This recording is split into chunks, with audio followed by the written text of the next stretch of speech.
Coming up on the round 4 edition of the Sunday Roast, we celebrate the winners and roast the losers. The Blues lost again, Das. Yeah, but we are dog shit. Jesse Hogan kicks 9, and we potentially saw the grand final preview between the Crows and the Suns. Mac Andrew and Riley Thilthorpe have made it that I'm not going to miss Suns Crows ever again. And we might have seen the Showtime Swans for the first time in 2025, Das. That's all in this episode. You know where to find us at 100k Sports. YouTube, Apple, Spotify, Instagram. Send it to a mate. Listen, subscribe, whatever. Let's go. Woohoo! Gather around next week. And now, 100k Sports and PointsBet presents the Sunday Roast. Welcome back to the Sunday Roast, the show that celebrates the winners and roasts the losers. This show is brought to you by PointsBet and Rick's Eyewear. This is the round 4 edition of the Sunday Roast. Join me as always, Darcy Ballard. Dobe, how are you, brother? Jev, we've done it again. We've done it again. Up at halftime, and we've absolutely shat the bed. We are no longer the Navy Blues, Jev. We are now officially the Bonnie Blues because everyone finishes against us, Jev. Every single team gets a finish against us. Now, I've watched almost every AFL game this year. I think you'd be about the same. I reckon if you came down from Mars with no context and you watched every game, I test Carlton are the worst team in the comp. Yeah. We are the worst team to watch. The eye test shows it, and the stats in the second half show it, Jev. So in the second half this year, over the 4 games, you know what we're averaging? What? 19.5 points in the second half. That's what we're averaging. Jev, this is no longer a mulligan. This is a mishandling, a miscommunication, a miscalculation, and a mismanagement of the highest order. Jev, at Christmas time, when you're sitting around with the family, enjoying each other's company, when you're sitting there, the seafood usually comes out pretty early, yeah, Jev? The prawns come out. How do you eat a prawn, Jev? How do you get to the good stuff on the inside? You got to rip the head off it. You got to rip the head off, Jev, and that's exactly what we're going to do. So the Christmas, we're ripping the head off Doherty. Thank you for your service. You've been awesome. He needs a spell. Second-guessing himself. He's fumbly. It's like he's turning on eggshells barefoot. Like, that's actually what he looks like. So Doherty, we're going to rip the head off you. Ollie Hollands, Jev, time to have a spell. His kicking just isn't up to AFL standard. We kick it to him late. He fumbles. He just can't hit a target. I've still got faith in him, but he has to go back to the twos. He's got to get some confidence. Lewis Young, Nick Haynes, not AFL standard either. They're turnover machines. If you're not damaging or impacting a game, what are you doing? Like, they're just making up numbers down there. And Fogarty, also, Jev, he's having zero impact. He's having zero impact on a game of footy. So when I look at it, we're just so pedestrian. These are some changes I want to see straight away. So Lewis Young out, Harry Mackay back in. Like, that's a magnet that I want to see be able to come back in. Young are the exact same player. Yeah, I want Ollie out. I want Elijah in. Yep. Like, we need to get Elijah back in the side whenever he can fix himself. Motlop out, Durden in. Motlop has to go back to the twos and kick bags of 3 and 4 and actually get some craft and get some confidence. I want Doc out. I want Lucas Camporale back in. We've got to start blooding some of these young guys. Fogarty out. I want Ben in. He had 23 touches on the weekend. Actually looks like he's ready to go. I want Kemp back and actually give Ashton Moyer a little bit more time up forward. So you get Moyer, Charlie, and Harry. Like, we have to shake the tree a little bit because we are the worst team in the AFL to watch. And I just want to say, well done to Collingwood. It was wet. It was slippery. They looked so slick. They looked awesome. So well done to them. Carlton, I'm sick of us playing on a Thursday, Friday night. It's the same shit every week. Like, what, 2 out of the last 12, 13 games, Jev? But it's time to rip the prawn, rip the head off. It's time to shake the tree. We've got to get some games into the young kids. We've got to get a bit of excitement. You watch all the young kids when they play in like the under-18s comp. How quick are they? They move the ball well. We have zero run at the moment. And look, I could go through our good players as well, not running out games, but we're dog shit. And that's the last we're going to talk about this. You can talk about whatever you want. Then we're going to move on to the next game. So we're 3 minutes 30 into the pod. In case you missed it, Collingwood beat the Blues by 17 points on Thursday night. Das is he's like a dog that I unhook and there's a steak in front of me. He just has to get into ripping into the Blues. Collingwood beat the Blues by 17 points. The Blues fall to 0-4. They are bang on average. They are so bad. And it's a great take that the eye test tells you they are the worst team in the comp. And they keep saying, oh, the number's this, the number's that, and blah, blah, blah. It's like, nah, you're just no good. Another one, I like your suggestions.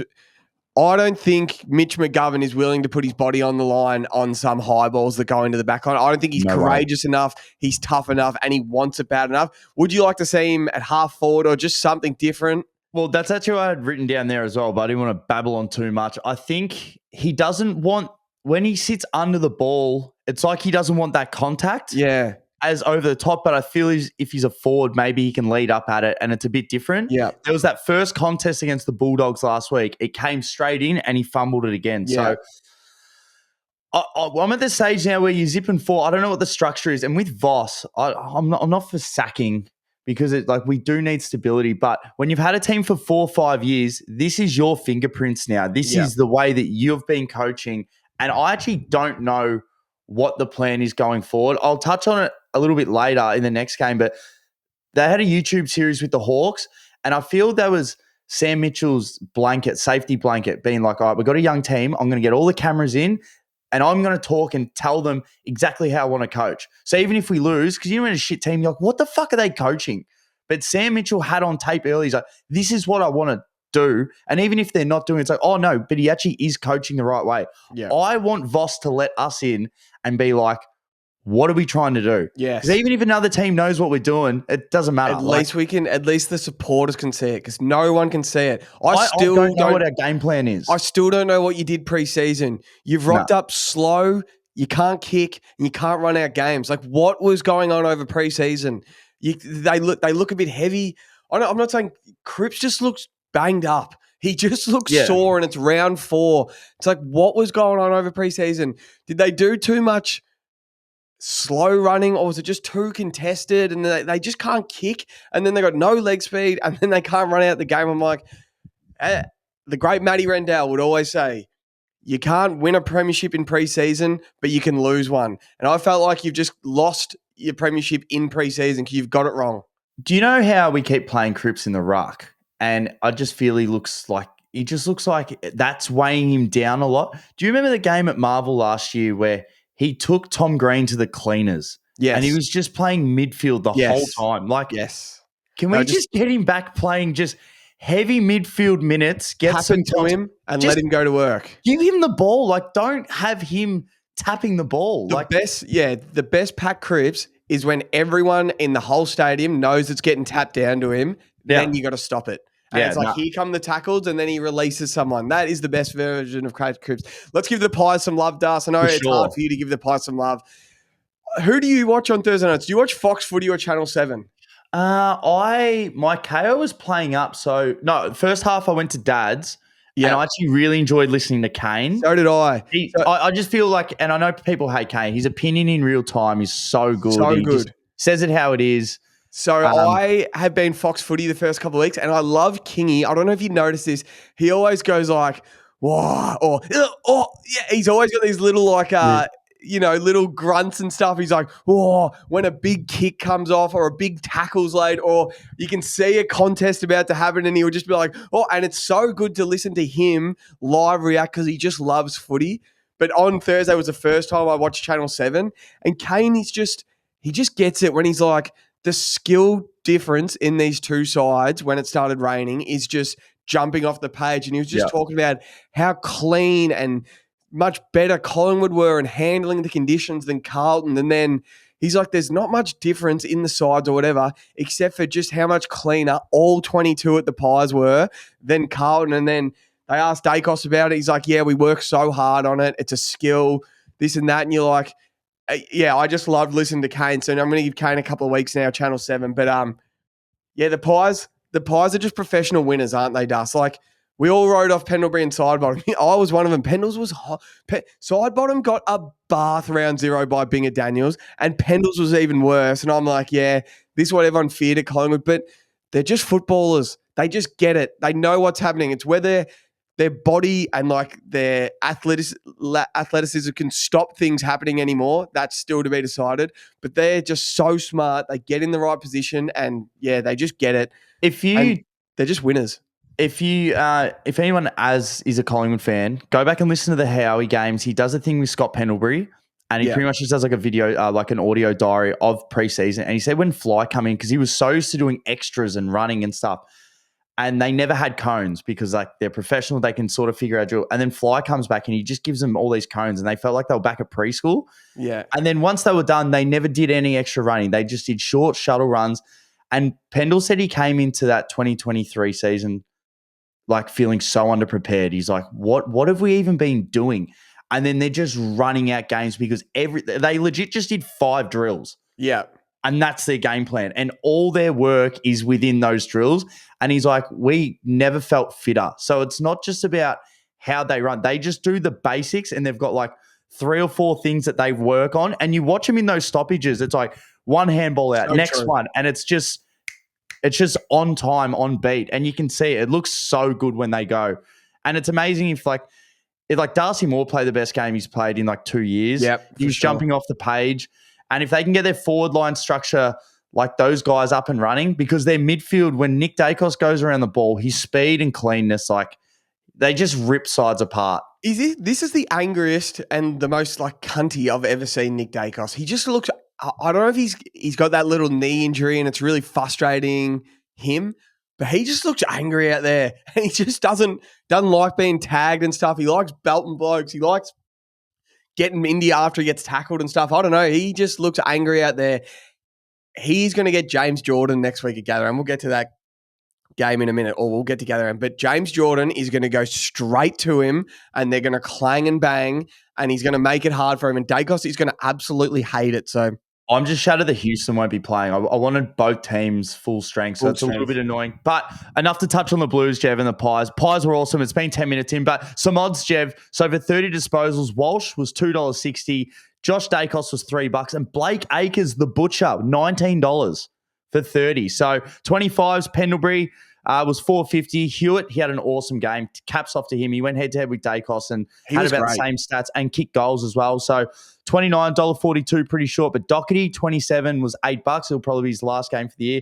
And the goals. So these are all the 2-goal scorers. So Shooter won the medal or the trophy, whatever it was. He was $3.10. Ollie Hollands for 2 goals. You could only get him for 1 at $4. George Hewitt for 2 goals was $14, and De Goey for 2 goals was $3.40. He might look to miss as well, maybe a little bit injured, but we'll see. Hopefully he can get back on the park. But Pies are rolling; they're just chalking up wins. Blues, fuck, we've got West Coast next week, and then North Melbourne, and neither are a guarantee. I can tell you that for a fact. At West Coast Carlton on the hill, early as buggery that game is, it is going to dictate gather round for us on the Saturday. You could be that pissed by the end of that game if they lose that game. Even if they win, you'll be pissed. Let's get on the next game. Friday night footy. Geez, you could have predicted this one. The Cats win by 39 points to the D's, who just can't kick enough goals. They've kicked 6 goals, 10 for a game, Das. Cats get it done, 12 goals, 13. They were just better. I don't know what Melbourne are good at anymore. They just can't score, and they haven't been able to score for years. And when May or Lever are missing, they're just bang on average. And Petrarca tried his fucking ass off, and it was just too easy for the Cats. Like, this was always going to happen. You saw, like, if the D's had one good ball movement from the back half where they kicked a goal, they replayed it like 8 times at halftime, and Gary Lyon broke it down. And it's like, good teams like Adelaide and the Suns and the Swans last year, they did that 11 times a game score from their back 50. Melbourne did it once, and then Gary Lyon's like, see, that's what they're trying to do. This is what they're trying to do. This is what they worked on pre-season. It's like, yeah, you've done it once in 4 weeks, kicked a goal from your back half. Like, they're so bad. They're so bad. And Maxi looks old, and God. I really wanted to try and get a call or a take on it, and Kingy beat me to it, and Kingy's was so much better than I would have thought of. You know, he just said Melbourne, like, they just keep rolling out the same thing. He calls them the MySpace Melbourne. Like, MySpace is done. Like, and it's such a good call, but it's just not working. And I touched back on just before with the Sam Mitchell thing. He said the way that he wants to coach, so he'd rather win 110 to 100 rather than 60 to 50 because he understands he still wants to win, but he wants a really good game style of footy, bums on seats. He wants it to be exciting. He gets the social aspect and the money aspect of footy. Geelong, it's just business. Like, they get the win. It's boring. That was a boring game to what they do not care. They're just like, you come here. This is a complete business transaction. We're going to shake hands and on to the next one. They just stack wins. It's exactly what they do. It's not pretty. Few guys kick goals. Jeremy sort of runs up and down. Like, they're not going to give you the same look. Same thing. They're just trying to stack wins and then just build towards the back end of the year. Now, Jev, your man, who's going to get the rising star? This kid is unbelievable. Connor O'Sullivan, Das. Are you talking about Connor O'Sullivan? Harvey Langford? So I just wanted to touch on, we mentioned in their preseason preview for Geelong, there's only a few numbers I feel that should be retired. Yeah. And the number 14 at Geelong, 100%, you could put that in the rafters forever. When they drafted him, they gave him the number 14 straight away. And me and you were like, hang on a minute. You don't just give a kid the number 14. So there must be something special about him. He only played, I think, 1 or 2 games last year because they're like, you know what, we're so good, we can just play him in the twos. Yep. He's a real utility. Like, let's get him a bit of body size. And I think Ryan Myers came out straight away and said, who can you give a 10-year contract to? It's him. The fact that they've given him the number 14, Jev, straight away, like they don't just give the number 4 out at the Tigers. Like that number's not just going to anyone. So unbelievable. You love him. What a game by the kid. He looks like, I know this is probably a big, so he just looks like Tom Stewart 2.0. Like he just looks like he's just been taught by Tom Stewart, everything Tom Stewart knows. And then he's going to be better than Tom Stewart. And I know that's a big call. He's going to be better because 6-time All-Australian. He's going to do it from the age of 19. He already looks like Stewart when Stewart came into the league. And what age did he come in? 22, 23. I think he's 30 now because he was a rookie pick or whatever. He's late to come in. Connor O'Sullivan already looks like Tom Stewart and he's 19 years old and he's just going to get better and better. And by the time he's 22, 23, he'll go that 6 All-Australians in 7 years or whatever it is. He looks like a superstar. He's another one, 100%. That 10-year contract, sort of 1.8 a year number, I'd give it to him now. He is just going to be a star. And another one I want to touch on as well in this game, talk about prolonging someone's career. I said it straight away. If Danger plays the entire season in this role, he will be an All-Australian forward. Just lock him up. He looks, it's like a senior going down playing under 16s. The way that he ragdolls people, his explosiveness. Yeah. And the thing is, it's so frustrating when you watch him. Imagine if he had a little bit more polish because he leaves so much on the table. Like he sprays kicks in front of goal. He's so good though. Yeah, like he's unbelievable. He will be a key forward if he plays he'll be an All-Australian if he plays the entire season there. If you missed this game and you just did the say you were buggered after work on Friday and you just fell asleep and you woke up Saturday morning and you saw a text message and all it says was the D's got dangered, you would just know exactly how that game went. Yeah. He was just brutal. He kicked a couple of snags. He missed a couple of snags and he just looked like the best player on the field and he still has that game in him. It's like Travis Kelce, still got that game in him 4 or 5 times a year. You got to rest him a couple of times. He has a couple of stinkers where he looks old, but when it clicks, it clicks. And then that's another midfielder that's beaten Petrarca and Oliver. Last week it was Rail and Anderson. It was Tom Green and Finn Callaghan. Who else has beaten them? They've all fucking beaten them. They are just getting beaten. They are just not those guys anymore. You are not that guy. North Melbourne handled him. North Melbourne handled him 100%. I don't know what's going on, Dust. I've got some odds here for you. Yeah, beautiful. Clayton Oliver goes down to Geelong and has 30 every time. I can see why the Cats kind of want to get him at their side because it's a guaranteed 30 every time he pays a GMHBA. So he was $2 for 30. Zach Guthrie had 30 dust, $14.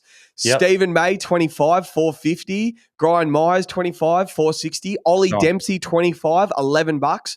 Connor O'Sullivan, the kid, $7 for 20. And Cozzy Pickett had 20, kicked 0 goals, 3. He'll be one to bet on Das. He has a 20-2 game coming up because they've got to put him in the midfield for a point of difference. Then he'll come and kick goals. So Cozzy for 20 was $4.25.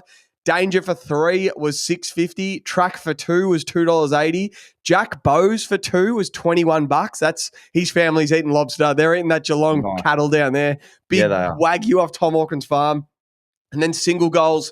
Sam DeConning was $3 for a snag and Ed Langdon was $3. So wanted to take note on Das, and I wanted to give you this. When Geelong play home games, it's not so much the one player just dominates and wins in the game. It's, as you said, they just handle business. Everyone plays well for the Cats. All 22 contribute. So if I told you before the game, Geelong just played a Geelong game tonight, and you were like, what if Brian Myers for 25, Zach Guthrie for 25, Ollie Dempsey for 25, and Connor O'Sullivan for 20, where it's like, so you'd like Grime for 20, Zach Guthrie for 20, Ollie for 20, and Colin O'Sullivan for 15. You just pumped them all up 5 touches. Yeah. That multi would have paid $1,400, 1,400 to 1 for those 4 to just get 20, Grime 25, Guthrie 25, Dempsey 25, Connor O'Sullivan 20. So that's just the Cats for you. So when they pay a GMHBA, just think if you like, Guthrie for 15, just take him for 20 when he plays at Geelong. When you like Tom Stewart for 20 usually in your multi, just take him for 25. Just up him by about 5 touches, but never take anyone for 30. No one ever gets 30 and guys just get 25. So that's the Cats for you. Same old, same old. So before we move on, it's and Melbourne fans are disappointed, Jev. So I know Carlton fans are disappointed. So I work with the Wizard. I work with Jeff Farmer, and he's pretty quiet when he talks about footy. But he's still a D's man at heart. And I was at work on Saturday. I'm like, what do you reckon? And he's just like, he never usually gives like too much away, like when he talks about the D's. And he was just like, he had some stuff to say. He just reckons that they're just not like the way that they're being coached. Like Van Ruin's got to step up a little bit more. He had a few sits and he's just not developing as quick. And yeah, like the way he was talking, I won't go into too much detail, but he's pretty shattered. Like, the way that how they're playing and how they're going about it, because they look like that they're going to – I think Oliver looks like he's going to go. Looks like Petrarca's going to go. Viney, they've signed for another 5-6 years. Yeah. A few of their young kids are good, but it's just like, I don't know. Max is on the way out. Yeah, it looks – I'm not sure exactly what direction they're going to be headed, but D's fans are upset. On the other note, Das, Thursday night at Gather Round is Adelaide versus Geelong. I'm back Thursday. Is popcorn. That is exciting because Chris Scott – he's the perfect coach to stop a ball movement game plan. Like when you're a team that wins it back and you can just kick through teams, Chris Scott knows how to stop that. So that is such a good way to open Gather Round. That rolls us into the next game. Gold Coast Adelaide. Gold Coast win by a point, Das. Let's sing it. Here come the Suns, little Dwayno. Here come the Suns. Oh my God. That is the best thing I've heard on SEN. The bloke, it's on Forgotten Stars. You got to go and listen. The guy that calls up Dwayne Russell and sings, Here come the Suns, little Dwayno. So but here come the Suns. They are those guys. They win by a point at home. This felt like an elimination final preview. These two teams just clanging and banging. Winner gets Hawthorn in the prelim the next week at the GR saying, this was a good game of footy. The Suns went to 2-goal leads twice in the fourth quarter and Adelaide clawed it back twice. Das, talk to me. Hate to say it, but we did call it. And look, no surprise because I think everyone was looking at this after the first 2 rounds anyway. But the Suns at home are now the real deal. And like we joked about it yesterday saying that they won't lose another home game for the next 3 years. We're going to post that. We'll have a bit of fun with it. But I absolutely love that they get tough teams at home. Like you would much rather play them. So I had a look at their schedule going on for the rest of the year, Jev. So they got the Swans coming up, who you'd much rather have at home than have away. They got Freo, Melbourne, Collingwood, Brisbane, Richmond, the Giants, and Essendon. Plus one of those in Darwin and the Dogs in Darwin. What one of those teams come in favourite? Maybe Brisbane? I don't know. Maybe the Swans because we've just beaten in the last couple of years. Yeah, so who really comes in favourite? So I'm really interested to see how they go. But before we jump into some players and because it was an awesome game, I just want to have a look at the Crows are the best stoppage clearance team in the competition. Yeah. When they get numbers to the ball, I'm going to have to look at their tape a little bit more and see what they do. But the numbers show when they're 4v4 in the middle, they've been losing the centre clearances, but stoppage clearances around the ground, they've been the best in the comp. So against the Suns, it was 12 apiece, but around the ground, they won 34-23 against the Suns. Against North, they lost the centre clearances 16-12, but around the ground, they won 31-24. They lost the centre clearances to the Bombers, but end up winning the stoppage clearances. So it continues to go on. So have to really look at whatever they do, whether they get more numbers in the ball, Cummings can block a little bit more, Keys can, I'm not sure exactly what they do, but I was just going through the team stats just to try and see where, like the inside 50s and all that sort of stuff, because it's very slingshot, but that's where the big number was. Even though they lost, that's something that we really have to look at. And if they get on top in the centre clearances early throughout the year, we should live bet them just to win the game because they're going to come out and win. But especially if they get first entry to Fogg, Thilthorpe, Rankin, all the boys, Tex up forward. But it was an unbelievable game. And I don't know exactly how both teams set up. It's like they're both set up so much to be offensive that they're just banking on the other team to have a shit kick or turn it over. Because as soon as there's a turnover, it's end to end. There was a ball in where Tex had it one-on-one with Mac Andrews, went to ground. There was a turnover at the goal square, and then it went end to end. It doesn't matter what end of the ground it is. Everyone's a power runner. Tuke Miller can power run. Ben Keys can power run. And it was just an awesome game of footy. Heaps of goals, heaps of shots on. Wasn't scrappy, good skills. Two really good teams that are just in the prime and they're ready to go. So both these teams should be in September. Both teams, whoever finishes higher, that's who I guess will go through more to a prelim. Both of these teams need to finish at the higher seed. I feel the Suns have to go on the road. It might be hard for them to go deeper into finals. So they just got to keep stacking wins, 1 point win. It was so good. And we haven't even touched on any players yet. So the Suns had 8 individual goal kickers. This is where it's fine. So the Suns kick 13-13, where the Crows kick 14-6. So that sort of suggests 26 shots a goal, that they did own the game a little, the Suns. And that, it was a bit of territory. But Riley Thilthorpe, Liver King, our man, he is a superstar, Das. He is. There's not many forwards I would rather for the next 10 years. I think it's him and it's Sam Darcy are your picks 1 and 2. And I wouldn't be shocked if some people pick Liver King just because of the size of him, like the bear in the square, whereas Darcy's the unicorn and you see him in the ruck and you see him up the field using both feet. But just old school, big, plug-a-locket type full forward. Liver King is a star. He had the most dominant first quarter. What did he have in the first quarter? I think he had 1 goal, 2, took 2 marks, 5 touches. All 3 were set shots at goal. I'm like, this bloke is absolutely dominating. Then he kicked his second goal early in the second quarter. Ended up with 5 goals too. But the coolest thing of this game, if you asked me before the game, I couldn't tell you the history of Gold Coast Adelaide. It's like one of those games that never happen. I just can't tell you what's happened in the games in previous years. It's like, oh yeah, I can't remember who's won. Maybe Gold Coast get them up there, Adelaide get them at Adelaide. I don't even know. I am never missing Gold Coast Adelaide again because we've now got a modern day rivalry of Mac Andrew, who signed for 7 years, and Riley Thilthorpe, who signed for 7 years. And they are just going to clang and bang for the next 7 years. The end of this game, I suggest, if you listen to this, on the AFL app, you click on the game, they give you the last 2 minutes. You only need to watch the last 60 seconds. The score doesn't change. They just belted each other and had 3 contests, and they fought after the siren. Oh, they've just created a modern day rivalry that I cannot wait for the rest of our lives, Das. Yeah, it was so good. And the fact that they got on top on the scoreboard and Max chirping. I love it. And Kingy was talking about after the game, he loves it.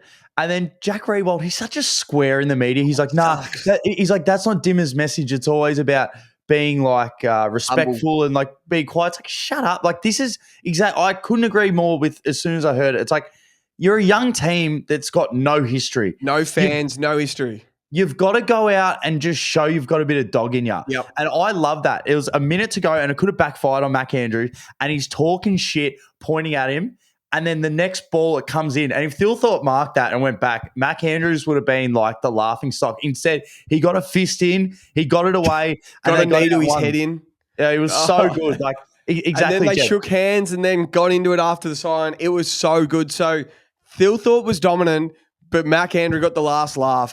Das, the Crows forward line is that potent. So Thilthorpe's kicked 5-2, Tex 4 goals 1, Fogarty 3. And then Keys kicked his 1, Peatland kicked his 1. They've only had 5 different goal kickers, the Crows, for 14 goals. And then the Suns have had 8 different goal kickers. Our man Jed Walter probably has his best game as a footballer, would you say? 3 goals, 2, 10 touches. Yep. Looked like he looked like the bear in square. I think he took 2 marks in the goal square that he went back and finished them. 3 goals, 2, 10 touches. That's a good game for the big fella. That's confidence builder. We love that. Ben King kicked his 2-2. He just got worn like a glove because he's a good footballer.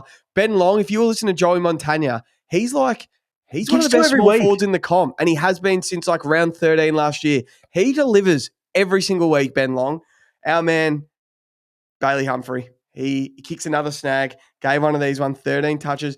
Will Graham, everything he touched turns to goals. You can just see it with the Suns. And we've spoken about this. Them adding Daniel Rioli and John Noble to get some better use out of the back line has just changed their whole team and everything.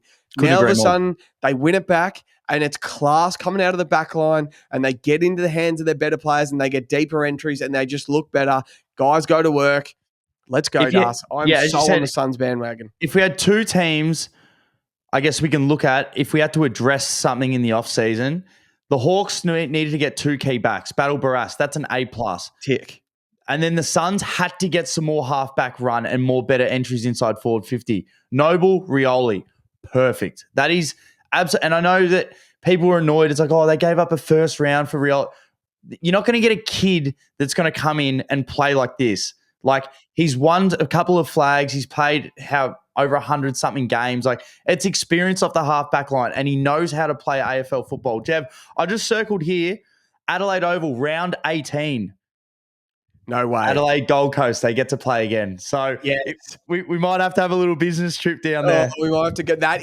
What day of the week is it? No, it's to be confirmed. So it might be a prime time game. They might flexi that to a Thursday or Friday night game. But I've got some odds for you, Jev. Jordan Dawson came back with 30 disposals, 250. We've got 4 in the 25 touch column. So Mitch Hinge was 425. Nice. Saligo, not much, $1.42. Rioli, Jev, $2 a Morgs will be happy with that. Flanders was only $1.40. 20 disposals. Alex Neilbullen, 210. Wayne Miller was 290 and Cummings was 425. And then the sausages, Jev. This is what we love. The Thrill Seeker for 5 snags was $21. Yes. The Texan for 4 was $14. Yes. For 3 goals, Jed Walter, $6.50, and the Fog was $3.30. For 2 snags, Long was $2.30. Graham was $6 and Ben King was only $1.30. So this is a real fill your boots game. Actually, the next game was a real fill your boots game. We might need to pause and get the calculator out, Jev, because I almost reckon in the next game, only for 2 goal scorers, we can get close to $100,000 multi. Jesus. No, so like, everyone got to think, the Crows lost no fans. No, like they are still those guys, and the Suns are 100% those dudes. We're going to see the Crows that gather around next week. Can't wait. We're not watching the Suns, but geez, I would like to catch up with the Suns for a beer if they're in town and they're allowed. Do they have a buy after? Hey? Do they have a buy after? No, but they've got a 7-day break, so they might be allowed 1 or 2 beers on the Saturday night. I'll be messaging our man, the Bear, see if he's keen for a froth dog. We'll get our scarves on, our shitty scarves on. Let's move on. Go to the MCG where 2 blokes bought a gun in and then ruined it for everyone. Did you see the lines to get into this game? Ridiculous. Makes me sick. They've ruined the MCG, these 2 idiots. Brisbane just handled business, win by 28 points, 118 to 90. I am just so impressed. The Tigers kicked 13 goals, 12, 90. I don't know if Harris Andrews and the Lions defense got into injury prevention mode and didn't mind that the Tigers were kicking a couple of goals. I watched it, but I didn't watch it super close this game. It was on at the Footy Club. But I'm just impressed that the Tigers kicked that. Lions handled business. We all saw this coming, that it was going to be a bit of a get-right game, get going for the Lions. Nobody likes the MCG more than Lachie Neale and the duo of Lachie Neale and Will Ashcroft now. Ashcroft walks off with 24 and 2. Neale walks off with 42, and it's like, who was the Norm Smith medalist again? Who was best on ground again? You pick. Sammy Laylaw loves the MCG as well. This is his second game on the MCG. He's had 24 and 2 as well. What a gun. What a player. I agree, Jev. I know this is the roast, but this is 2 games in a row that I can't roast anyone. No losers. There was no losers. Tigers fans were wrapped. Yeah, legit. So if you're a Tigers fan, like, you're scoring. You're kicking goals on the G. You look exciting, and the best thing you can do, exactly what the Hawks did, fast track these kids and get 3 years of footy into them. 50 games Everyone's into kicking goals. Ball movement's great. You'll now attract, especially with these guys on smaller contracts, you'll attract a few free agencies eventually because the Tigers are going to become a powerhouse again. Like, they've reset, they've done it the right way. Jev, every time Brisbane play the MCG, we just got to call them the Fitzroy Lions again. Like, they look at home. They look so good at the MCG. They look comfortable. A few years ago, they looked scared. They didn't know how to play it, but they've finally started to get their groove. And that was 100% right what you said. They definitely bit more of a business decision, took their foot off the gas. I think they're up by like 50, 60 points at one stage and then they just let it off. But Chucky Neal, Jev, 42 touches. Will Ashcroft looks awesome. I've been meaning to touch on this kid for fucking weeks, and I keep forgetting. Jasper Fletcher is an absolute star. He's so good at footy. They play him off the half back line. He'll just play 250, 300 games for the Lions and will just etch his name as one of the best like role players, stars in the comp. Like, he goes forward and kicks goals. Like, he's just so good at footy, and he's only getting around like the 15, 16 disposal mark each week. Soon this is going to be 20, 25 and just an absolute dominant player. Charlie Cameron finally came back, kicked a couple, but kick 3. Yeah, it's all about the Tigers, Jev. I was so impressed with them. They had a go, and it actually looked like Tim. Yes, I know they're losing, but you can there's not a loss that you'll cop, but you'll cop being competitive. Yes, and they genuinely look competitive. They're not a rollover. I was with some Tigers fans at the footy club, and they're all just like, "Geez, we'd rather be Richmond right now, or where we're at, than where Carlton are at, and where Melbourne are at right now." So they're not sad. Seth Campbell does. Morgs' man Seth Campbell is more reliable than diarrhea after Taco Bell does. Yep. Morgs has been hounding us to get Seth Campbell in the 100K multi, and we're like, oh, it's the Tigers. Can we trust him? That guy kicks 2 every goddamn week. We got to get him in the multi soon, Das. He can play. I'm just looking at the stats here. Everyone got a lick. Everyone got a lick of the ice cream this game. God, everyone kicked 2. Everyone kicked 1. There's been how many different goal kickers are in this game? Anyway, I'm just looking at it here. There's not heaps to touch on. This result was always going to happen. 28 points is probably a lot better than I thought it was going to be. It felt like it was going to be 40 plus, but as we said, no losers here. Just happy. And who have the Lions got? They've got the Dogs on Norwood Oval at Gather Round next week, I believe, or is it Barossa Valley? I think Barossa, maybe. Norwood Oval, 4:15 Saturday Arvo, Dogs Lions. Don't back the wingers. There's no wings there. Jev, I'm going to need you sell pretzels if you get named on the wing. I'll go through some stats, Jev, but before I get to the 2 goal scorers, I'm going to need you to get your calculator out, and then I'll read you actually who got them. But first of all, Lachie Neale had 42 touches. Only $15 for 40. I still think that's short. It's a bit short. Someone for 40 touches should be like 20s. Dangle the carrot. It's the second time it's happened all year, yeah. Hopper had 30, was 425. Dunkley also had 30, was 290. Jaden Short, they were all $1.65 for 25, which was Taranto, Hugh McCluggage, and Jaden Short. Sammy Laylor, Jev, for 20 touches. He had 24, was 350. He had a real feel your boots day. Charlie Cameron for 3 goals was 270, and Zach Bailey was 475. Now, get your calculator out for me. Go $1.70. Who was that? I'll read them out in a minute. Just go $1.70 plus 6. Times 6. Yep. Times 425. Yep. Times 8. Yep. Times 350. Yep. Times 17. Yep. Times 650. Yep. Times 450. So for 2 goals, we've got Logan Morris, McCluggage, Laylor, Steely Green, Seth Campbell, Sam Banks at $17, Will Ashcroft $650, and Harry Armstrong $450. What does that multi-pay? 600,000 to 1. 600,000 you could have got for those folks to kick 2. You are kidding. That is awesome. Unbelievable. 603,562 to 1. And then for Bruce Revel, he kicked a snag $250, and Jasper Fletcher kicked 1. I think this is short. $2.25 to kick a goal as a half backup. Yeah, you just got to bring them in when they play at the Lions. So yeah, good game for both teams. Professional by the Lions. Not much roasting for the Tigers. They were fine. They were never going to win that game. So now Sammy Laylor already got the Rising Star nomination round 1, didn't he? So he's good. Yeah. So it's got to be Connor O'Sullivan this week. Or is he already? Yeah. He's already nominated? No, it'll be Connor O'Sullivan. Unless someone goes off today. Maybe Murphy Reed goes off today. No one beats O'Sullivan. Next game, Das. Was that the Showies? Are the Showtime Swans back, though? Was that the Showies? I was sick of Australia saying upset alert, upset alert. I think North get the Swans tonight. I get it. North, the Swans were 6.5 point favourites. So you could have got North plus 6.5. North are only $2.30 head to head. We won by 65 points, Das. It was an ass kicking. An absolute ass kicking. Das, the Swans are missing Errol Goulden, nationally agreed top 10 player in the AFL. Callum Mills, our captain, still needs to prove himself, so we can't say how good or bad he is. We haven't seen him in 2 years, but we're missing him. Tom Papley, He's out for about 8 weeks with a cracked heel. Cunningham, Robbie Fox, Justin McInerney, and Lewis Malikan all played grand final day, aren't in this side. They're probably all in the team, but we're just discovering kids like Riley Bice. Like these injuries, we're putting in this kid is unbelievable, Das. Have you seen some of his inside 50 kicks? He He's had a winner. seven inside 50s, every single one hit the target and went back and had a shot at goal. He can kick the footy on the left. He looks like so he's in our side now. So now there's competition for spots. Chatty Warner it was a bit of a business trip for Chatty. He was a bit crook, I think. He had a bit of the Perth flu where he probably, I don't know what he was doing over there in the bye, but he just kicked 2, had 12 touches, tried to get a high five off Luke Parker, and then was subbed off with just after halftime. Yeah. Feeling crook, having a hydrolyte and a hot chocky. Isaac Heaney, eye test, he looked he wasn't getting tagged, so he was getting a bit of ball in a bit of space. He looked good again, but he only walked off the field with 19 touches. Like, it's not a great game, but he did pop off the screen a bit. Just go look at the touches. We had bugger all footy. Like, Bice, 26, Jake Lloyd, 24, then no one over 20.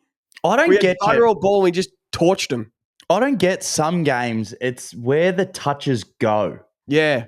Like, I don't know. Like, some games, remember last year or 2 years ago, it was Brisbane and Collingwood at Marvel, and everyone had like 25 plus. Yeah. It was just a free-for-all. And I'm like, where the hell do the touches go? Like, I've got no idea. But I just want to say, super disappointing for North Melbourne. What is Clarko doing? When's the penny going to drop? The Melbourne game was like, here it is. Yeah. North ball. We ran out of the game. Center clearances looked fantastic. Yep. Entries looked really good. And they just couldn't win the ball back. Or when they did, they went back to just chip, and just turnovers. They just weren't using the ball really well. Harry Sheasel had his best game for the year at 34 disposals. But again, when's everyone else going to come along? Like Luke Davies-Uniacke, it's just take the game by the scruff of the neck. So we all say he's a Brownlow caliber type player. Like he's got those traits. If Cripps goes on a run of 5 or 6 games, it's like best player in the comp. Yeah. Isaac Heaney does it. Wow, best player in the comp. You can look at if Tom Green goes on a patch. If you look at Lockie Neal goes on a patch, it's like Lockie Neal last year went on 10 games and you're like, look how good this guy is. Nick Dacos, you're like, holy shit. Can we get Davies-Uniacke to get 5 or 6 games together where it's just like he's a top 10 player? Yeah, but the difference with Cripps and Heaney is Davies-Uniacke can have those stats, but when Heaney was doing it last year, it was equaling winning. When Heaney went off for 24 and 2, it was Swans W. Cripps he's had years where they've gone on 6-game win streaks and he's walking off the field with 30 and 1 and he's just brought the team with him and they've won. LDU eye test pass, as we said last week, he looks like the next he looks like a Chris Judd second coming, but it just doesn't equal winning yet. And just when Harry Sheasel and LDU go off, it's just an automatic win. And it just must be, look at the stats. It must be so frustrating for North. They've dominated the footy. They kept Larky real quiet. Luke Parker's had 27 and 2 against the Gold Was he actually playing backline? Sorry. Hey? Was Larky actually playing backline? Nah, there was just some contest he was down on Joel Amartey and I was stirring Morgs up because Morgs hates Joel Amartey. Oh, sorry. Yeah, I didn't watch the entire. I watched the mini. I was like, where? Because I heard he was playing backline because we were out last night. And I was just like. But that is exactly what I wanted to see from the Swans, Das. Off a bye. It looks like Tom McCartan had a really good first half. It looks like we've got our ball movement back. We've got our confidence back. You know, guys are going to start coming back. It's going to look like, to win it this year, Das, I still think we can hopefully win the premiership. It's going to look like Brisbane last year where if we're 5 and 5 at round 10 because as I said, we got guys missing and then they start coming back and then it's an assault on the premiership where we want to go on a 12-game win streak at the right time of year when everyone just comes back and we peak at the right time this year. So we're 2 and 2 now, but every game I've watched, I go, it's not too bad. It's not too great. You think the first 2 games we probably lost from coaching, playing Tom McCartan in the forward line, and then we kicked it to the opposition 2 games in a row. It's like we're zipping 2. We fixed that. Now we're 2 and 2. We play the Pies Friday night on Adelaide Oval next Friday night gather round. That game is going to be awesome. It's going to have a big game feel. It's going to have a heavyweight game feel. And James Jordan's going to go straight to Nick Dacos, and it's going to be a heap of fun to be there. So I got two things to go off, Jev, quickly. Is Luke McDonald had the most goals kicked on him in the last 10 years? Is he been the most gettable defender? So, oh, God. I can't remember who it was in the media the other day. They're like, who is the defender that you would absolutely lick your lips at the moment? Still got Brendan Cox up there, Jev. I think if you're Toby a key... Pink. Kane Corns reckons he could still kick 3 on Toby Pink. Well, mate, I'm telling you, Cox, he's absolutely gettable. But if you're the medium-sized forward, if you're a Cam Rayner, if you line up on Silvertop, like, you're going to fill your boots, don't you? Like, the amount of times you look at the slow instant replay and he's just getting pushed under a ball or he's just getting absolutely massaged. So I just want to mention that. And also, go back to Riley Bice for a second, Jev. This has to be so exciting for VFL players. Yes. I know Don Brew had a massive game yesterday, and he still might be a chance to be a mid-season draft. But is there anyone in the comments you guys know? Do you have a mate playing VFL or like just anyone that's on the radar now? They've got like 4 Werribee guys playing AFL. Does anyone else know someone that's in the VFL that's like, shit, I'm actually a chance this year to maybe get picked up? Let us know. We'd love to have a look at them. We'd love to follow the journey, see if like they can actually get onto a list this year, because it's so exciting. As you said, a young kid's not going to come in and do that, Jev. He's a senior body. He knows how to play footy and he can use the ball 2 weeks in a row. He's got no demons. The rest of the Swans have grand final day demons. He doesn't have them. He doesn't give a fuck. He won flags last year. He just goes, give me the ball. Come with me, boys. I'll hit you wherever you need. It's just so impressive watching him. And it's just so handy. We know you love putting kids in your side. Putting a 24-year-old in the side that's just got a bit of a point of difference. So now we've got, Braden Campbell, who's done it the old-fashioned way, played from the age of 18 for the Swans. Beautiful kick of the footy, and now we're starting to see the benefits. We've added this 24-year-old Riley Bice, 25-year-old, who's the same. He's just a beautiful laser leg kick of the footy, and it's like, how good's that? We've found him at 25-year-olds. He's ready to win. He gets it. He's done the pre-seasons. He gets it. He's ready to win. So handy. He could be leading the Swans BNF right now, and it just gets me so pumped. So let's have a look at some stats. Sheasel for 30 disposals, he had 34, only $1.84. For 25 disposals, Caleb Daniel, $1.36, pretty short. LDU, $1.60, pretty short. Your man, the Bisonator, the Bicentennial, was $4. Luke Parker, $4.25. We should have known he's just going to play well. I had him for 2 in a multi. Nice. But I didn't win. But I had him for 2. It was like $5 for 2, I was saying. The Amati Party for 4 goals was $6.50. Jev, your man, Will Hayward, he's back. He's back. $14. He looked really good. Goals. Yeah. Chad Warner, $2.80 for 2 goals. Parker was $6 for 2 snags. Larky was only $1.40. Hanley kicked 2 goals, Jev, at $4.25. And then Paul Curtis, Morg's man, at $2.10. So those are the best odds on those ones. So that's the Saturday games, Jev. We missed out on the 100K by 1 leg. Oh, this kills me. Nick Blakey, 20. So it was Larky. So Paul Curtis kicked a goal in the first quarter, tick. Larky kicked 2 in the last 6 minutes of the game. And it was like, we're alive here. We're alive going to Sunday. I go look at the stats, and Blakey's only had 14. I swear he had a good start as well. I'm so sure he had a good start. I was watching the first quarter. I'm like, Blakey's on fire. He's getting it easy. 4 touches in the first quarter, 7 touches. So he had 11 at half time. I'm like, beautiful. He's getting 20. Then he only had 3 second half touches, 2 and 1. God, Blakey, 14. So the 100K said we have backed the rest of the 100K. So we'll see how that goes. This is part 1 of the roast. We appreciate everyone listening. We'll get back after a big Sunday slate. Lock it in now. Jesse Hogan, over under 5.5 goals. Go. I said it should be 6.5. I think he's going to kick 8. I dead set think he's going to kick 8. I think Tom Green, I should have looked this up so we don't have to fucking... I think he's going to have 35 and 2. Do you remember that game he had against West Coast at Optus Stadium, round 2 last year?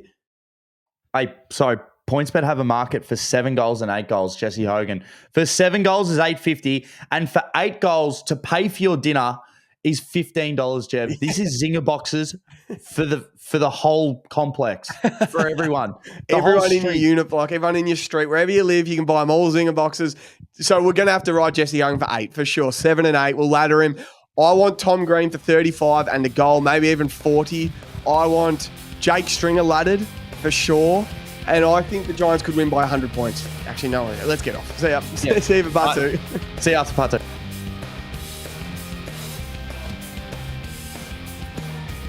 Welcome back to the Sunday roast. It is now Sunday night. All the footy's done.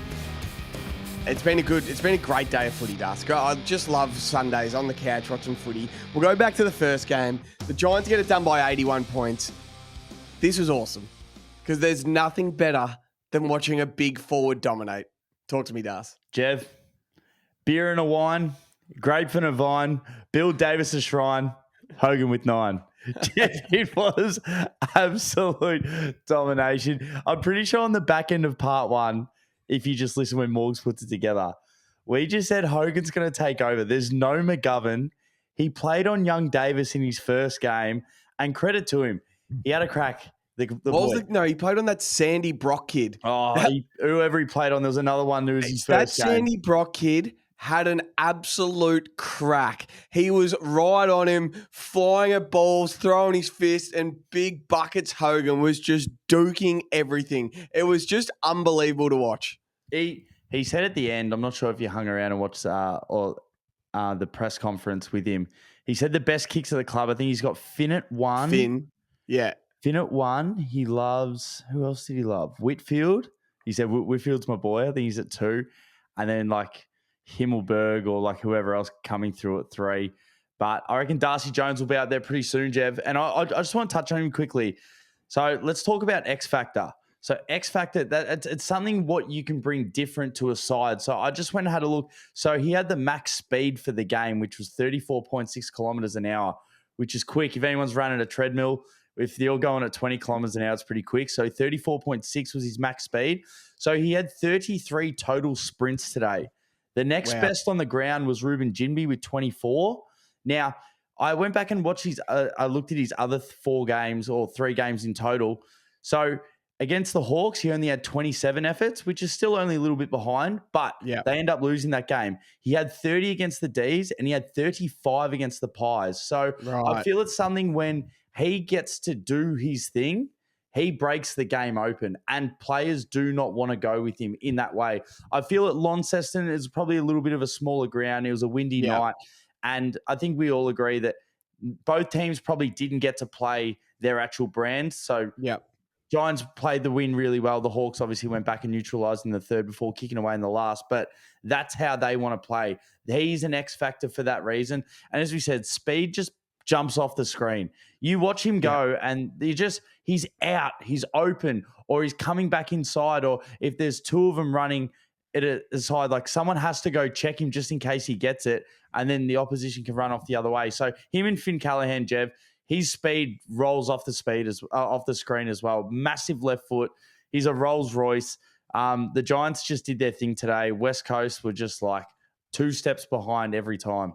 Yeah, there's something about when you are the best in the comp at something. So Darcy Jones is the fastest player in the competition. It just stands out.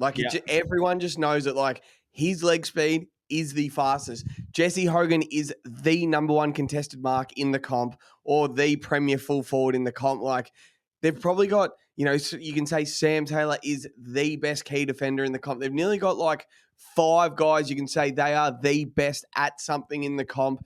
Toby Green could be the best general forward in the comp, you could nearly say. So on that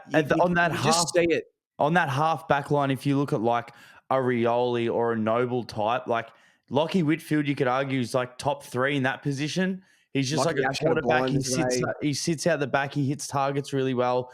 He's so reliable. He runs all day. So they've just got good players everywhere. They've got a nice little tagger in Toby Bedford. Yeah. They're just so well put together. Well put together. And Jake Stringer would want to start hitting some form, or he'll find himself in the 2s. We spoke about this, and I had a bit of a take while I was watching the game. If you go and look what the 2s did today, they beat Sandy Zebras by 130 points or something, wasn't it? One player in the 2s had 22 touches and kicked 8. Harvey Thomas had a big day. All these guys had a big day. The Giants were up by 50 points at halftime. They could have rolled their 2s out after halftime, and I reckon they would have still won by 50 points against West Coast. West Coast are just cheek stars. Yeah. They legit, there's just the talent just isn't there. I don't know. I don't know if I'm being harsh, but they just got murdered today. And what I like about Andrew McWalter and Minnie McWalter is like he didn't make it an absolute dog's breakfast as a game where he put 3 behind the ball and he started tag and he got numbers to the contest and tried to stop the score. And you saw he still tried to play the way they want to play when they win a premiership. That's why they started leaking goals. But when they went forward, they were kicking a couple. Like they probably kicked more than I thought they were going to kick. But, geez, Tom Green was doing what he wants. Finn Callahan was doing what he wants. They were just handball chaining through the middle. It was Lockie Ash. It was Whitfield. Just who wants it? Darcy Jones got on the end of it. And Hogan was just getting silver service. Oh, yeah. They were good today, the Giants. You can just see it. As you said, it just jumps off the page. When they're on fire, you're like, yep, Finn's a star. I know we're talking about Gold Coast, how they're going to be hard to beat at home, but this team's going to be very hard to beat at People Choice. Like they just play it well. There's not many fans for them. There's not many fans for the opposition. They love it. They love it. It's like they just get to play and it's just all their friends and family. That's it. Like it's nice and easy. They just come down the road. They've been the beach in the morning, but they were so dominant. Yeah, Darcy Jones, 24-2. He probably could have kicked 3 or 4, to be honest. Like he gave a few off. He gave one to Toby in the pocket and like another few. He was running into open 50s like 3 or 4 more times after he had 2. You're right. Has anyone's stock dropped lower than Oscar Allen's over the past 10 days? Mate. First of all, he went to full back in the derby and his stock dropped. Then he had the meeting this week. He cried at a press conference because he had the meeting. He was as sheepish as anything. Then he had another shocker today. And it's like, his stock is dropping fast. And then Mythwatch. Jake Stringer's on Mythwatch. We got shitty mail in the offseason to us. I was positive he was going to kick 2 or 3 today. Like, that's a lick your lips. He couldn't get near it. He had no idea what he was doing. I think he's just, used to being in the Essendon system where the ball comes to him. And when it doesn't, he's like, what am I doing? He had a couple of looks, though, but still, you got to bury them. Missed an easy one. It was like 25 out directly in front. If Aaron Cadman didn't play today, Jesse Hogan would have had 13. He cost him about 3 or 4 goals. He flew it at a couple of the same balls he went to. He crunched Jesse. Jesse Hogan got up when he's filthy. He was just shaking his head. Oh, it was making me laugh. The Giants are too good, Das. It was so good. They're so good to watch. That was always happening, that score. The Eagles put up a better fight than I thought. They've got one in that is it Harry Edwards? He played all right. One of them played all right. There's Archer Reed up forward. Yeah, that's it. Yeah, he was all right. They've got one in him. He was good. But I liked that fullback, the 22-year-old Sandy Brock that had a crack on Hogan. Yeah, he was flying around. You just can't stop greatness. There's some crazy odds in this game, as you can imagine. I've got heaps written down here. Let's go. By the way, we just want to say Jesse Hogan, it's 9. We can all agree it was a gentleman's 10 today. He gave one off in the goal square. That's a gentleman's 10. It's a gentleman's 10. We all know it's 10. 9 on the stat sheet, but if you watch it, it's a gentleman's 10. Except for the blokes that had him for 10 at 41-1. Yeah, which we did. By the way, we did say we had Jesse Hogan for every single market you could imagine. So Jev's going to read some out. And then I think we had him for, I posted the ladder. We had him 5, 6, 7, 8, 9, 10, everything. Yeah. So for 2, for 5, he was $2.80. For 6, he was $5.50. For 7, he was $8.50. But then this is the Giants goal kickers. So Bedford for 1 was $1.65. Riccardi $1.10. Cadman $1.08. Crap. Yeah. Cal Ward was $2.50. Darcy Jones for 2 was $2.50. Yep. Tom Green for 2 was $8.50. Nice. Toby Green for 3 was $2.40. And then Jesse Hogan for 8 was $13. If you nailed the GWS goal kickers multi, that would have been $3,384 just for the GWS goal kickers. You would have had to have Jesse Hogan 8 in there, but someone might have had it. Shout out to Jamie Cripps for 2. He was $5. He always delivers. He always kicks snags. Jack Williams for 2. He was $8.50. He's not a bad player. Touches. Tom Green for 30. He had 37. For 35 was $2.40. Nice. $20 for Tom Green's game. I'm sure I said on the part 1 I thought he was going to have 35 and 2 in this game. You did say 35 and 2. I'll be interested. So he had 35 and 2. So that was $20 for his game. Whitfield had 35 as well. He was 375. Lockie Ash had 30. He was 750. And then Darcy Jones. Guess what Darcy Jones for 20 touches was, Darce? So he had 24 and 2. Guess what he was for 20 touches? If he's anywhere near $2, I'll throw up. $8.50. No, he wasn't. $8.50 for 20 touches, Darcy No Jones. way. That is a white whale we got to keep our eyes on. No so way he was $8. So when they get a crappy side at Giants and they've got a team that can't run with them, $8.50 for 20. He had 24 and 2, so you got 21 to 1 for his game as well. $425 if you predicted Tom Green and Darcy Jones's game. So if you had Tom Green 35 and 2, Darcy Jones 20 and 2, you would have got $420. So that game was always going to happen, but geez, it's good to watch. It's good to watch a great team be a great team. I don't get sick of it. Would have been a hard watch as an Eagles supporter. They've got Harley off half back. He's got no idea what he's doing back there. He's getting snags kicked on him, put him on the ball. He's trying, but they just gave him a lesson day. I hope Toby Green said something to him. I can't wait for Toby Green Tuesdays with Tommy Sheridan this week. It's a great pod. I can't wait to hear how they talk about it. He did say a few things to him. You saw he pushed him a few times, and like he was saying, like they were definitely exchanging words in like the first, second quarter.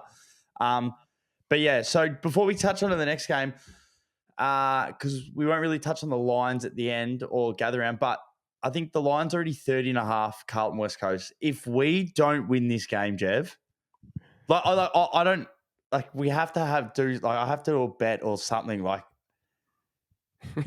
I don't know what it is, but if we don't win this, like, am I Can just we going to shave your head skin on the hill? Nah, I'm saving it. I reckon shave. No, but you got to win, aren't you? No, I'm not sure. I'm not doing the head. No, yeah, I'm saving that. You're gonna win. You're gonna win. Put the hair on. I'm not doing that. I'm saving that for the end of the year. Oh, I reckon that's the one. Shave your head skin in the middle of the hill if Carlton lose. No, that's not the one. Not yet. Then you shirked it. All right, let's get on the next game then. You've dogged it. You've dogged the one bet you should take. Yeah. All right, next one.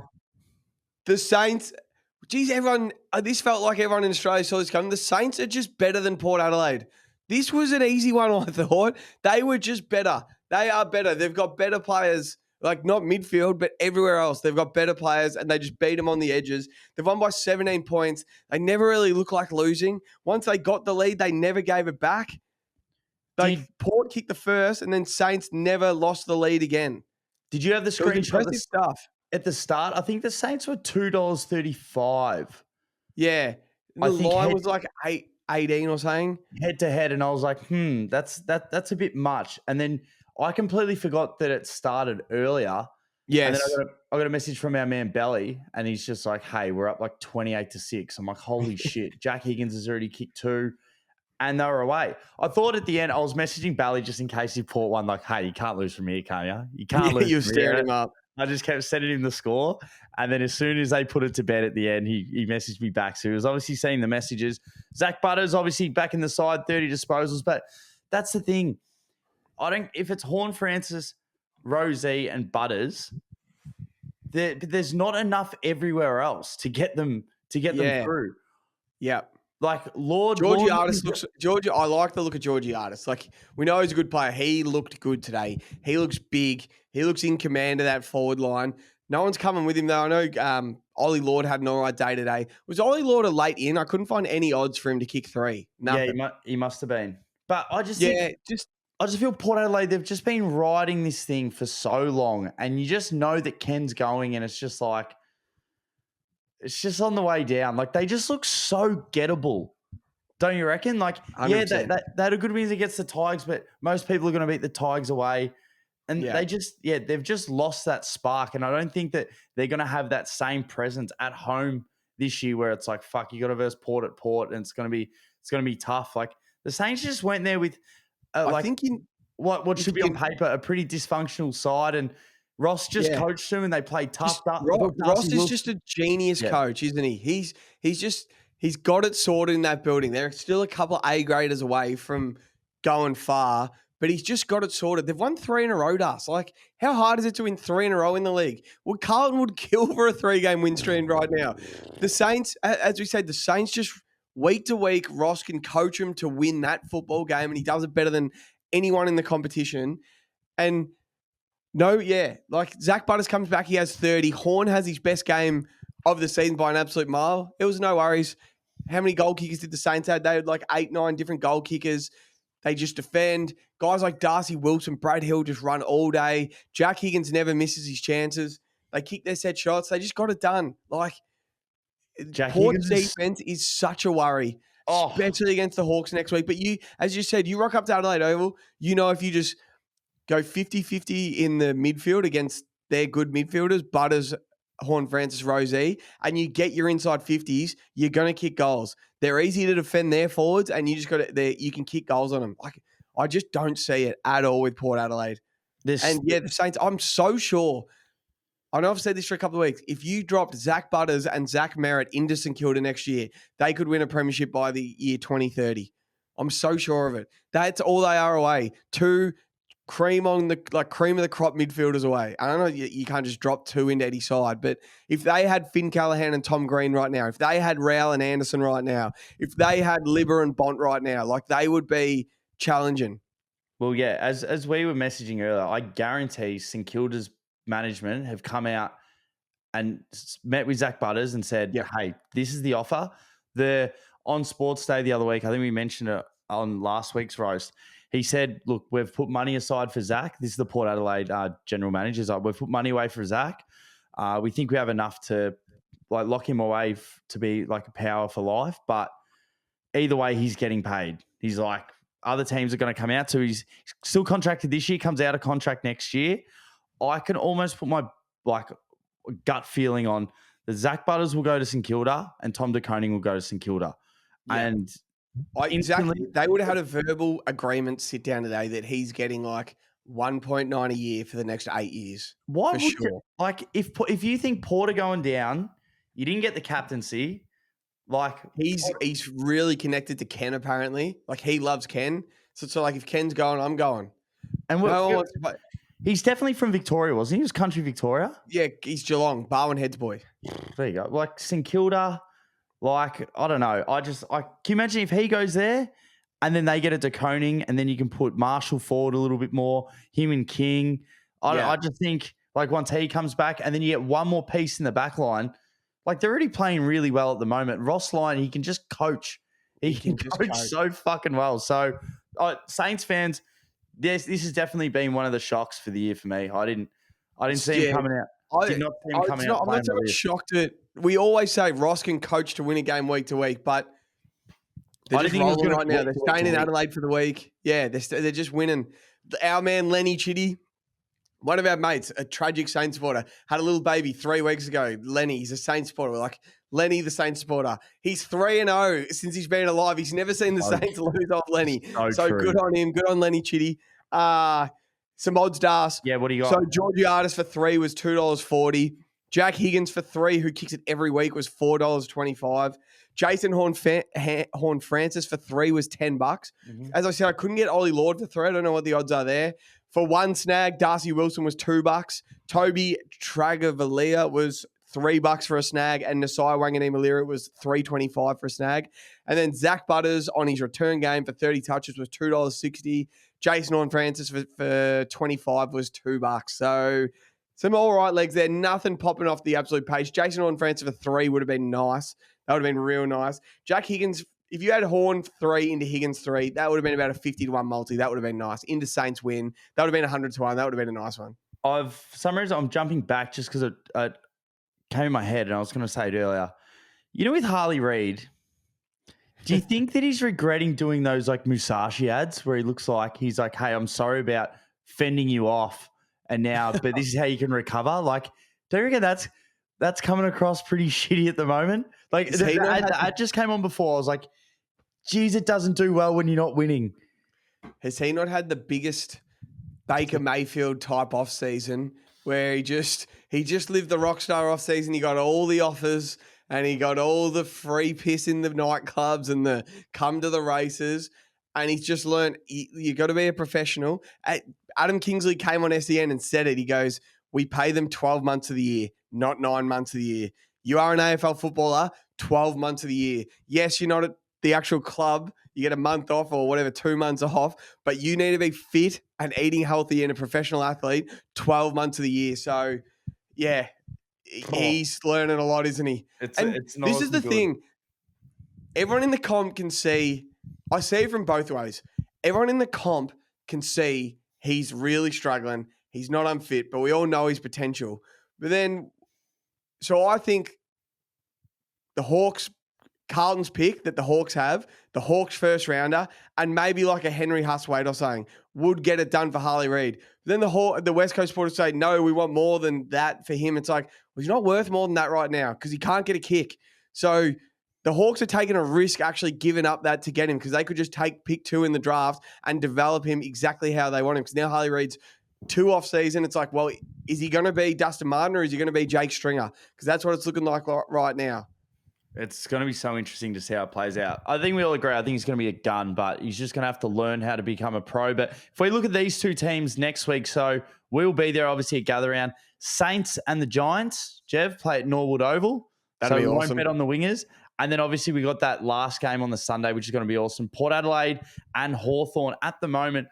Power already paying, I think, $3.11, it says here, and the Hawks are $1.37. I think the Hawks are just, if you take that $1.37, that's an absolute No, lot. we're taking the line. We're taking 25 plus for the Hawks. Whatever leg Hawthorn paid $2. We'll talk about that in a minute. We'll talk about some 100K legs and the 100K this week. But let's get in the final game. Finally, the Freo Dockers, we saw it in the second quarter when they kicked 7 goals in a quarter. They were on absolute fire. That's the Freo Dockers you and me tipped to finish on top of the ladder. That's the Freo Dockers we expect to see all year. And, geez, they just held on for dear life. The Dogs were coming. They were getting Sam Darcy. That kid is a star. That was a good game of football. Geez, it looked hot over in Perth, didn't it? It looked hot. And the Dockers did handle it well. Everyone looked tired out there. But, yeah, it was a good game of football. Especially after missing the sub and then Jackson was out and you knew that they weren't going to be able to run it out as well. But the stat came up at the end for anyone that didn't watch the game. Since the start of last year, in 12-point games, so games decided within 12 points or under, Freo are 1-6. Yes, I did see that. And the Dogs were just coming. And you just saw the fans and like, oh, my God. And then Shea Bolton had a chance. So you could tell how buggered he was.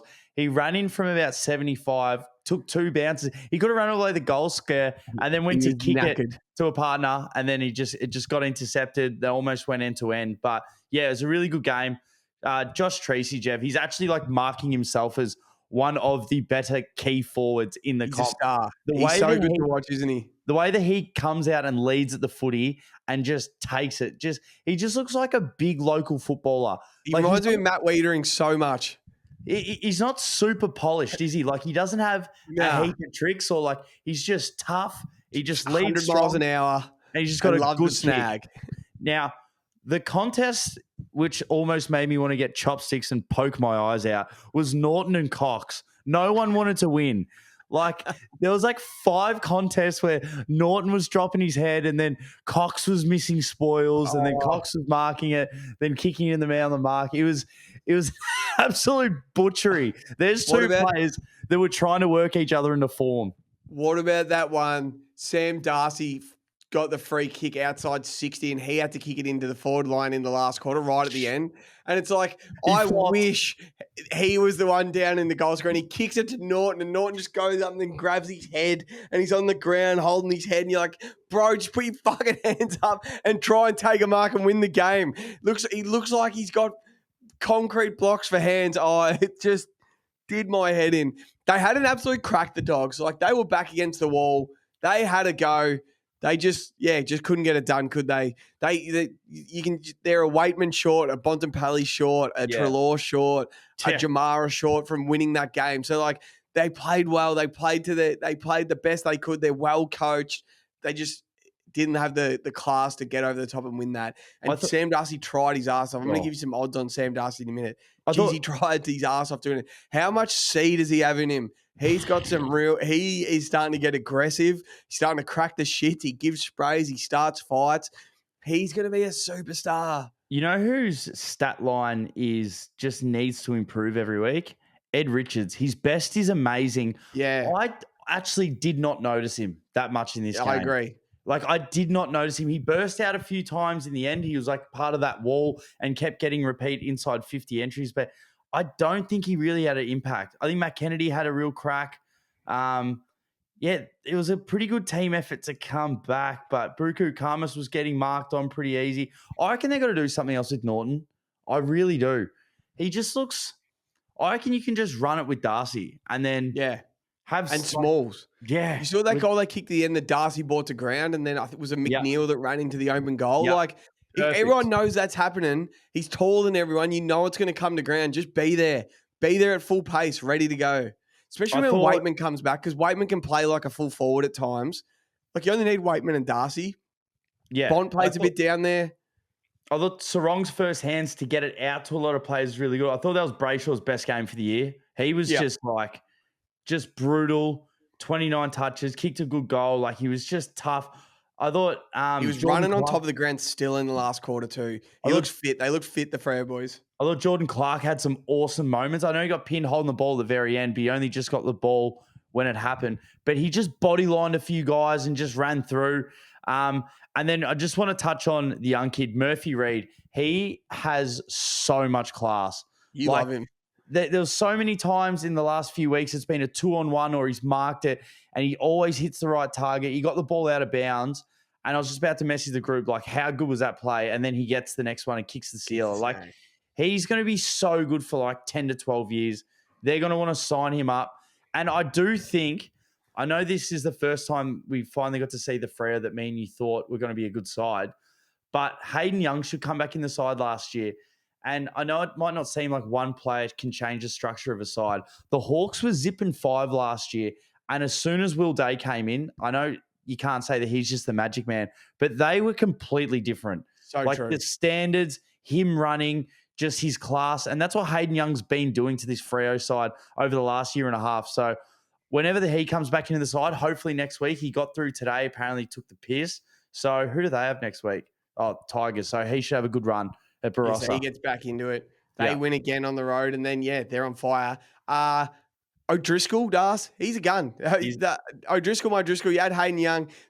People are comparing him to a young Nat Fyfe in a way. Like, he's sort of just playing a role. Yeah, playing a role on a flank as a younger guy, biding his time. They're like, he's a star, this kid. I'm like, a new Fyfe, O'Driscoll, my Driscoll. They dropped Erasmus. I was flat. Yeah, shattered for Erasmus. So if Hayden Young comes in, who goes out? Is it like Patrick Voss, or do they love Paddy Voss? Does he go off half back? I wonder who goes out. Brendan Cox, does he keep his spot? Brendan Cox. They're not at Norwood, are they? Brendan Cox could legit be playing in the pretzel stand. No, Barossa. Barossa.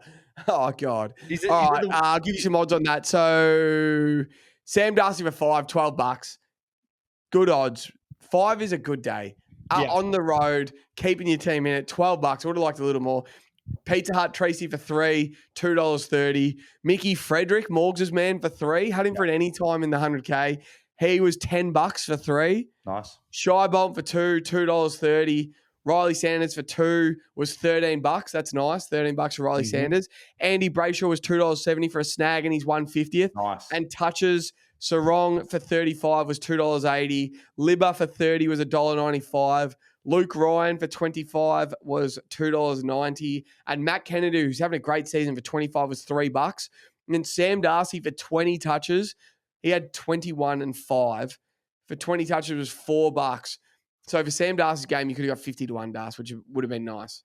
Fuck, he's so good, isn't he? Can I say as well, Isaiah Dudley sold Harms one of the best candies I've ever seen. Like, the grip he had on the ball, he was halfway to guiding it. Oh, it was something of beauty. Like, he almost had the cameraman. Like, he literally stepped into it. It was so good. I liked it, Dudley. I thought he was... I don't How think funny was it when he kicked a snag and then Liam Jones just swallowed him on camera and you couldn't find him on the camera? He was too small behind Liam Jones. Oh, fuck. Yeah, this is the Freo we all predicted we could see. This is back. Hayden Young comes back. They're going to make an assault. I just hope the Swans loss or the who was the other loss they had at home? Was it just the Swans? Was it Cats then Swans and they beat the Eagles? Yeah, and they're 2-2 now. Yeah. It's not going to bite them too much in the ass because now they're going to go on the road. They've just been at home. They've been kissed on the dick. Now they're going to go on the road for a bit. But yeah, It was a good round of footy. Can we do some early lines for next weekend gather round and what side you'd lean? You got some lines there? Do I have them? Yeah. Yep. I'll do a bit of a guess because I only know two. I don't know all of them. I only know two. So let's go Thursday night, Adelaide at Geelong. I'm going to say Adelaide are favourites and it's borderline pick. I'm going to go about 2.5 points. 7.5 Crows. The Crows. I'll be taking Geelong. I am leaning Geelong. I would like Geelong with extra points. Remember this game last year, it was before gather round. The Crows were 12.5 point favourites and Geelong won by 40 points. Yep. And we know some people in betting companies that went, that was the bet of the decade, getting Geelong in the points that night. So I'm just going to take Geelong in the points. Adelaide can still win the game, but I like that 7.5. I'd like to make closer to 20 for like $1.40. But yeah, and then so I know the Swans on. I think you said it was 8.5 for the Swans plus 8.5 for the Swans. And you think no Houston in that Collingwood game I either. will be gobbling up those 8.5 points. Nick Dacos is going to get like sat on. No Dan Houston. I just think we're better than the Pies. I think we proved it last year. We went 2-0 against them. We outplayed them easily both times. So I'm taking that 8.5 points every day of the week. The Swans are undefeated at gather round. Love watching them at gather round. So yeah, I'm taking the 8.5. Yep. I would take the Swans as well. Adelaide one's a tough one. You really want to take you want to see the ball movement Crows on Adelaide Oval kick 100 points against the Cats? You do. I really do. You'd rather be safe with Geelong because you know that. Are they missing anyone? Did anyone get injured the other night for Geelong? No, I don't think. Not. I'll have to wait for the teams to come out. North and Gold Coast. Ooh, Barossa Valley? Yeah, I think so.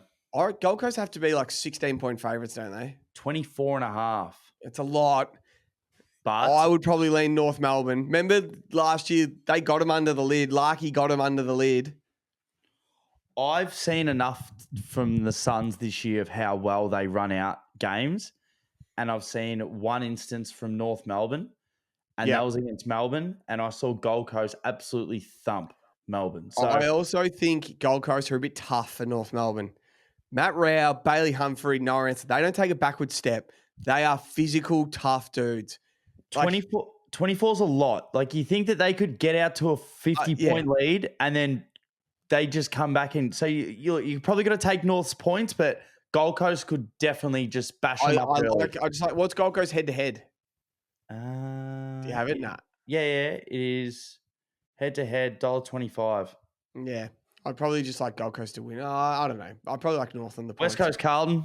You said it before. Was it 35.5? 30.5. 30.5.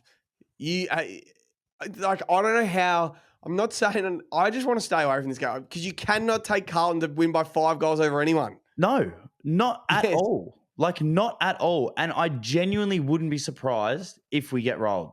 You'd be hurting on the hill. I'm genuinely not confident. Like, the fact that it's 30 points is disgusting. Like, Charlie Curnow should kick 7 in this game. As long as McGovern doesn't play, like, you have to. If McGovern doesn't play, he should walk off the field with 7. And if we get more players back in the side, 100%. He should walk. We're going to be backing him for 7. Bulldogs and Brisbane. I'm going to say the Lions by about 15.5 points. 10.5, which I don't mind. Yeah, I'm leaning Lions on that. I know it's at Norwood. I know it's a small ground. Now the Dogs are just, I don't think the Dogs are going to come back to Melbourne, are they? Maybe they'll just go to Adelaide now. They've just played in the heat on Sunday Arvo. If they have to fight back to Melbourne, back to Adelaide, play on that Norwood Oval game, I will gobble up those Brisbane points. I'll take Brisbane. As we said, they had a bit of an easy kill against the Tigers on the G. Like, yeah, the Tigers scored a lot of points. I think they took the foot off the gas. No injuries, boys. Let's get out of this game alive. And I think that's how they got out of it. Yeah, I am taking Lions in the points. I'll take the Lions. Next one, Melbourne and Essendon. This is a Saturday night game. I have no idea. Bombers off a bye, maybe 6.5 point favourites. Pretty much pick them. Bombers -1.5. I think I'm going to take the Bombers there. Melbourne have done nothing to prove to me they're going to win that game. I don't even know, but then Essendon weren't very good against Port Adelaide before their bye. I'm going to take Melbourne. Best player on the field is Zach Merritt. Oh, yeah. And then Zach Merrett's the best player going onto that field. But in the next few, Unless we see vintage Petrarca. So I'm going Melbourne. Yeah, that's an interesting one. Essendon, so Richmond and Fremantle. Oh, that could be like 50 points. 34.5, but I don't mind the Richmond cover. It's at Norwood? Yeah. Or is it Barossa? No, It's Barossa. Yeah, I think that's a big ground. Nah, I like Freo. Oh, yeah, no, I like Freo. They got like 40 points up on the Dogs. It's so hard with AFL because it's not a possession-based sport where you can this is about a 6-minute drive. It's so free-flowing. So if you can get Freo back to 25.5 at like $1.40, that's the bet, I reckon. I reckon we can get a really good head-to-head multis this week, Jev, if we put all these on. St Kilda and GWS. Oh, that's a good one. Giants, maybe 10 points. 15.5. Saints always playing well. They're always playing close. Well. It's going to be on Norwood, so it's going to be lower scoring. Like the Saints and the points. The Saints and the points is probably the side to be on, but I don't like betting against the Giants. That's a tough one. I'd probably just Giants head-to-head. I think the Giants just win. And then Port Adelaide and Hawthorn, obviously you know what that is. It's 16.5 is not enough points. So we were messing about it. We've got the 100K multi coming up. The first 2 legs I'm putting in the 100K multi is Jack Ginnivan to kick 2. I know he hasn't looked at it. Do you reckon they've forgotten the aeroplane thing Ken Hinkley did? I guarantee Jack Ginnivan will kick a goal and he'll just start doing the aeroplane around Adelaide Oval, and they'll be 45 points up, and he'll be aeroplaning. He'll be getting booed. People will be losing their mind at him. I can see it from a mile away. There's line 16.5. I want Hawthorn minus 25.5. Hopefully we get close to $3 for that, 280 into Ginnivan 2, and let's build the multi from there. I'm not even kidding. I would go Hawthorn minus 50. You reckon they're going to absolutely pants them? Off a bye. They haven't forgot what happened. Sam Mitchell, we know what sort of guy he is and what sort of coach. Like, he will be like, all right, let's go. We've had a week off. We've had a really good start to the year. Let's put them to the sword. On the throat. They are not going to be able to defend them. They lost the final against them, and then they also lost when they were 7 goals up. Yep. And Darcy they are going to pump them. He's like, let's go out and kill them. Port Adelaide it could be 100 points. No, I could see 80 points. I'm not even joking. Oh, God. That's going to be nuts. We're going to be there. That's exciting. Das, can we quickly review the 100K multi of this weekend? Do it. I just got to check it. Well, the only losing legs, so Cogs didn't play. So we know that was our white whale. So like that would have been a void. I just got to check one leg in the last game. He would have had that today. Everyone had 20. Jaeger O'Meara didn't get to 20. So the losing legs were Nick Blakey 20, Jake Stringer for 2, Latham Vandermeer for a goal, but he got subbed off, so it might have been a void. I don't think it would have been. And then we had Jaeger O'Meara for 20. He had 15, and that was it. 4 legs. It's about 9 touches and 3 goals. Jeez, we're getting close. And we're figuring out you got to buy value. So if Jack Ginnivan's $1.50 for one, we'll just take it. If you like him for 1, you like him for 2. Take him for 2 at $3. Buy some value. Get through Saturday. We're on. I reckon we're going to have a big week again. I reckon we're going to read this board so well. If there's odds we find just a bit odd, we are going to gobble them up. Like, I'm sorry, but everyone's kicking goals against West Coast. Yes. Like, I know Harry Mackay could come back and kick 4. I like Ben King to kick a few. Mate, we've got a fucking good slate. Yes. It's actually a great betting slate. Oh, there's going to be so many goal kickers in Freo. So many goal. Yeah, I love it. Yeah, and the Hawthorn anchor game, there's going to be 7 players that kick 2 goals. Yeah. Like Nash will kick 2, Wiz will kick 2, Guinea will kick 2. Yeah. Will Day will kick 2. Moore will kick 2. Like, we'll just build off that game. Hardwick loves Adelaide Oval. Yep. Kicks 5 every time he steps on it. He'll kick 3. Yeah, I hear Sicily will want to kick a couple. They're going to kick so many goals on Port Adelaide. They're going to kick so many goals. We're going to have the best week. All right, thanks, guys. That is the roast for round 4. We've got the pod, obviously, that will be out probably Thursday morning. And then we are off to Adelaide Thursday morning as well for a big week. I just have the notifications on for the Insta. Some of the stuff we've got planned to gather around, you'll never see again. It's going to be good. It's going to be nuts on our Instagram. All right, like, subscribe, share to your nan, and bash. What are you prepared to lose today? For free and confidential support, call the number on the screen or visit the website.